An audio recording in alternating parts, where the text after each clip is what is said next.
नमस्ते दोस्तों, आज का हमारा पाठ है जनसंचार के माध्यम। इस पाठ को हम प्रश्न उत्तर के जरिए समझेंगे। पहला प्रश्न, संचार किसे कहते हैं? संचार शब्द चर धातु के साथ सम उपसर्ग जोड़ने से बना है, जिसका अर्थ होता है चलना या एक स्थान से दूसरे स्थान तक पहुंचना। संदेशों का आदान प्रदान करना संचार कहलाता है। सूचनाओं, विचारों और भावनाओं को लिखित, मौखिक या दृश्य श्रव्य माध्यमों के जरिए सफलतापूर्वक आदान प्रदान करना या एक जगह से दूसरी जगह पहुंचाना संचार कहलाता है।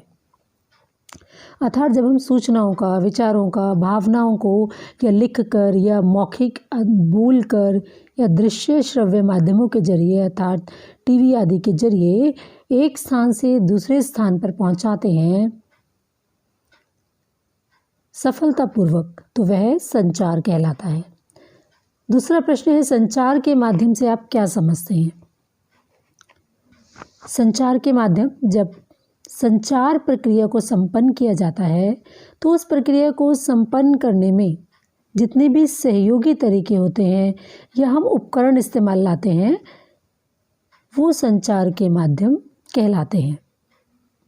जैसे समाचार पत्र, टीवी, रेडियो, ये सब संचार के माध्यम हैं। संचार के मूल तत्व लिखिए।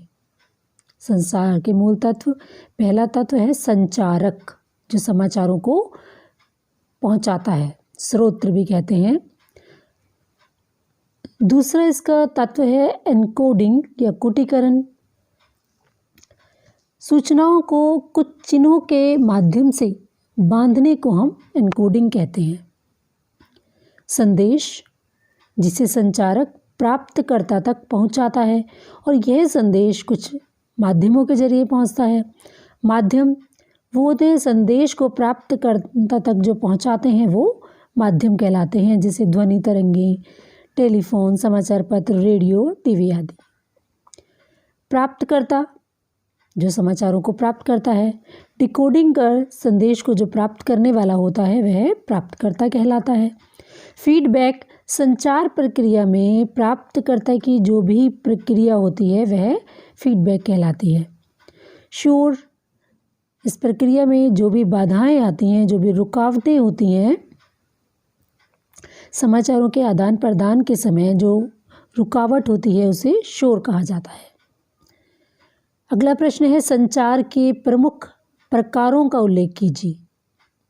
संचार के प्रकार इस प्रकार से हैं: सांकेतिक संचार, मौखिक संचार, अमौखिक संचार, अंतर्वैयक्तिक संचार, समूह संचार, जन संचार और अंतर्वैयक्तिक संचार।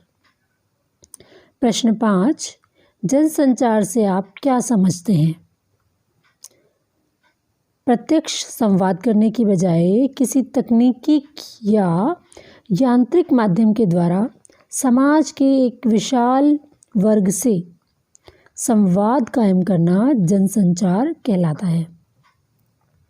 अर्थात हम प्रत्यक्ष संवाद नहीं करते, किसी माध्यम के जरिए समाज के एक विशाल वर्ग से जब संवाद कायम करते हैं तो वह जनसंचार कहलाता है। जनसंचार के प्रमुख माध्यमों का उल्लेख कीजिए, जो कि मैं ऊपर पहले भी कर चुकी हूँ: समाचार पत्र, रेडियो, इंटरनेट, टीवी, सिनेमा आदि। जनसंचार की विशेषताएं लिखिए। जनसंचार में फीडबैक तुरंत प्राप्त नहीं होता। अर्थात हमने जैसे टीवी पर समाचार सुने तो हमारे क्या विचार हैं वो हम तुरंत नहीं बता सकते, तो फीडबैक तुरंत प्राप्त नहीं होता। इनके संदेशों की प्रकृति सार्वजनिक होती है, अर्थात सब लोगों तक पहुंचते हैं। संचारक और प्राप्तकर्ता के बीच कोई सीधा संबंध नहीं होता। जनसंचार के लिए एक औपचारिक संगठन की आवश्यकता होती है। इसमें ढेर सारे द्वारपाल या लोग काम करते हैं। जनसंचार के प्रमुख कार्य कौन कौन से हैं? जनसंचार के प्रमुख कार्य हैं सूचना देना, शिक्षित करना लोगों को, उनका मनोरंजन करना, निगरानी करना, एजेंडा तैयार करना, विचार विमर्श के लिए मंच उपलब्ध कराना, ये जनसंचार के प्रमुख कार्य हैं। लाइव से क्या अभिप्राय है? किसी घटना का घटनास्थल से सीधा प्रसारण लाइव कहलाता है। आपने टीवी में देखा होगा कि जब कोई मैच हो रहा होता है उसका भी लाइव प्रसारण किया जाता है, तो घटना का सीधा प्रसारण लाइव कहलाता है। भारत का पहला समाचार वाहक किसे माना जाता है? देवऋषि नारद को। जनसंचार का सबसे पहला महत्वपूर्ण एवं विस्तृत माध्यम कौन सा था? तो सबसे पहला हमारा जनसंचार का माध्यम था वो समाचार पत्र एवं पत्रिकाएं ही थी। प्रिंट मीडिया के 3 प्रमुख पहलू कौन कौन से हैं? समाचारों को संकलित करना, उनका संपादन करना और फिर उनका मुद्रण तथा प्रसारण करना। मुद्रण का अर्थ होता है छपाई और फिर उसको प्रसारित कर देना। समाचारों को संकलित करने का कार्य कौन करता है? समाचारों को संकलित करने का कार्य संवाददाता करते हैं। भारत में पत्रकारिता की शुरुआत कब और किससे हुई? तो भारत में पत्रकारिता की शुरुआत सन 1780 में जेम्स ऑगस्टिन हिकी के बंगाल गजट से हुई, जो कलकत्ता से प्रकाशित हुआ। हिंदी का पहला साप्ताहिक पत्र किसे माना जाता है? उदंत मार्तंड और इसके संपादक हैं जुगल किशोर शुक्ल। आज़ादी से पहले कौन कौन प्रमुख पत्रकार हुए? महात्मा गांधी, लोकमान्य तिलक, मदन मोहन मालवीय, गणेश शंकर विद्यार्थी, माखनलाल चतुर्वेदी। तो ये सब आज़ादी से पहले प्रमुख पत्रकार हुए। प्रश्न संख्या 17, आज़ादी से पूर्व समाचार पत्रों और पत्रिकाओं के नाम लिखो। वो इस प्रकार से हैं: केसरी, हिंदुस्तान, सरस्वती, हंस, कर्मवीर, आज, प्रताप, प्रदीप, विशाल भारत। ये सारे समाचार पत्र और पत्रिकाएं हैं जो आज़ादी से पूर्व छपते थे। आज़ादी के बाद प्रमुख पत्र और पत्रिकाओं के नाम लिखो। आज़ादी के बाद के प्रमुख पत्र और पत्रिकाएं हैं नवभारत टाइम्स, जनसत्ता, नई दुनिया, हिंदुस्तान, अमर उजाला, दैनिक भास्कर। ये समाचार पत्र और पत्रिकाएं धर्मयुग, साप्ताहिक हिंदुस्तान, दिनमान, रविवार, इंडिया टुडे, आउटलुक आदि। और पत्रकार जो उस समय के रहे हैं वो हैं आज्ञेय, रघुवीर सहाय, धर्मवीर भारती, मनोहर जोशी और राजेंद्र कुमार। पत्रकारिता क्या है? ऐसी सूचनाओं का संकलन एवं संपादन कर आम पाठकों तक पहुंचाना जिसमें अधिक से अधिक लोगों की रुचि हो तथा जो अधिक से अधिक लोगों को प्रभावित करती हो, यह पत्रकारिता कहलाती है। बच्चों, ये जो प्रश्न आप देख रहे हैं ये आपके लिए बहुत ही उपयोगी होने वाले हैं। तो आइए अब देखते हैं अगला प्रश्न। अगला प्रश्न है, खोजी पत्रकारिता क्या है? जिसमें आमतौर पर सार्वजनिक महत्व के मामले जैसे भ्रष्टाचार, घपले, घोटाले और जितनी भी समाज में अनियमितताएं हैं और गड़बड़ियां हैं उनको सामने लाया जाता है, वह खोजी पत्रकारिता कहलाती है।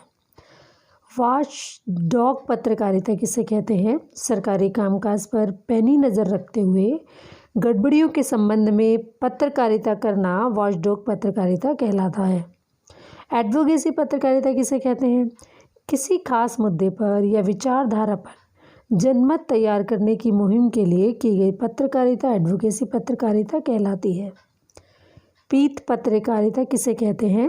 पाठकों को लुभाने के लिए झूठी अफवाहें जैसे प्रेम संबंधों, आरोपों, प्रत्यारोपों से जुड़ी सनसनीखेज समाचारों को पीत पत्रकारिता कहा जाता है। पेज 3 पत्रकारिता किसे कहते हैं?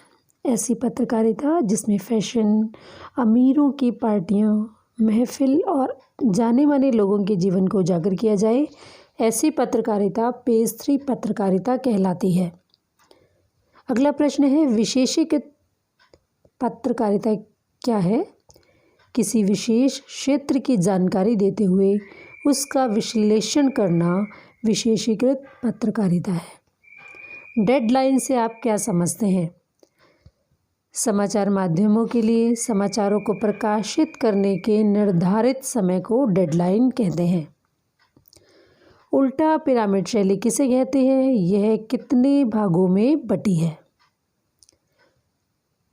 इस शैली में तथ्यों को महत्व के क्रम के अनुसार प्रस्तुत किया जाता है,